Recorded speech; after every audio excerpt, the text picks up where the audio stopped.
Former UFC featherweight champion Max Holloway will go down as one of the best 145-pound fighters to step into the UFC. So how did the kid from Hawaii get to this point in his career? Growing up, life wasn't easy for Max Holloway. Despite being born in Hawaii, Max's parents were heavy drug users. His situation got worse when his father left for good at age 11. Eventually, Max's mother would clean up her drug habits, but the future UFC star didn't want to go down the same path as his mother and father. At the age of 15, Max joined Team Ruthless for kickboxing and won his first amateur bout 3 days after training. By the time he was 18, Holloway was officially a professional in the MMA world, with the young fighter scoring wins over Duke Zaragoza and Bryson Kamaka for the X1 promotion. On March 12, 2011, Max managed to capture his first title by beating Harris Sarmiento for the X1 Lightweight Championship, and this was only Holloway's third professional fight. It didn't take long for the UFC to notice this kid, as they called Max on a short notice fight against Dustin the Diamond Poirier. At the time, Dustin came into the bout with a record of 11-1, and unfortunately for the UFC newcomer, Dustin left the UFC 243 with a record of 12-1.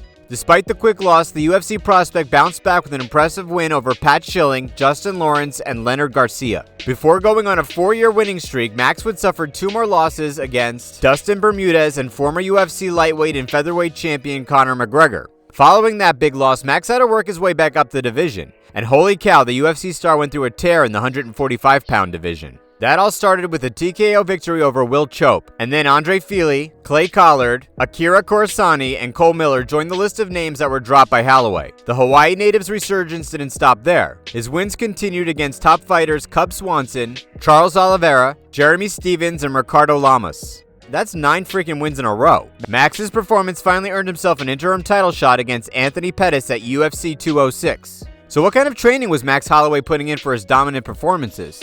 Trained under his coach Darren Yap at Gracie Technics Academy, the UFC star had a mixture of training methods that focus on Holloway becoming a more explosive and faster fighter inside of the octagon. Max doesn't focus on weights much, with his go-to exercises being kettlebells, barbells, dumbbells, sparring, as well as running on the treadmill for cardio. Kickboxing and Brazilian Jiu-Jitsu are also the 2 biggest parts of his training regime. Of course, a strict diet is a must for any fighter. As much as we love juicy cheeseburgers every night, any fighters in gym training are useless without proper dieting. Max follows a program under nutritionist Tyler Minton. While the exact meals aren't known, Max usually likes a mix of healthy complex carbohydrates such as a sweet potato. Max's strict diet and training earned him the interim UFC featherweight title at UFC 206 thanks to a devastating TKO in round 3. However, the challenge was just beginning because Holloway had to face Jose Aldo next. By this time, Jose Aldo was already a legend in the 145-pound division. The Brazilian had come into the UFC in 2011 as a dominant force and continued to kick butt with key wins over Kenny Florian, Frankie Edgar, and Chad Mendes. Even after Aldo was dropped by Conor McGregor, the dude regained the vacant title in his next fight. Top fighter or not, Holloway cemented his spot on the top of the mountain with a TKO victory over Aldo in the 3rd round. And to solidify his spot as top dog of the featherweight division, Holloway beat Aldo again in UFC 218. And the wins continued, with Holloway successfully defending his title against Brian Ortega, who came into the bout white hot with a record of 14-0. With Holloway conquering the featherweight division, the champ wanted to follow in the footsteps of Conor McGregor by becoming a 2-division title holder. To get a shot at Khabib Nurmagomedov for the UFC lightweight title, Holloway had to fight the man that made him tap in his UFC debut, Dustin Poirier. 7 years ago, Holloway was a rookie still learning his style and craft in MMA. Now the 145-pound champion came in as a veteran of the sport with a featherweight title as proof. Still training with the same team from his first fight, Holloway heavily focused on his stand-up and counter submissions. Coming in as the big favorite of UFC 236, the veteran surely wasn't looking to take his first loss in 4 years. However, a valiant effort doesn't equal wins in MMA, as Poirier shocked the world by winning via unanimous decision. Despite failing to win the UFC interim lightweight title, Max Holloway was still the featherweight champ and he had to defend his belt against former champ Frankie Edgar. Holloway managed to keep his featherweight title intact at UFC 240 via unanimous decision. So what changed for Holloway following his fight against Dustin Poirier? A lot. For 6 days of the week, Max was training harder than ever inside of the gym.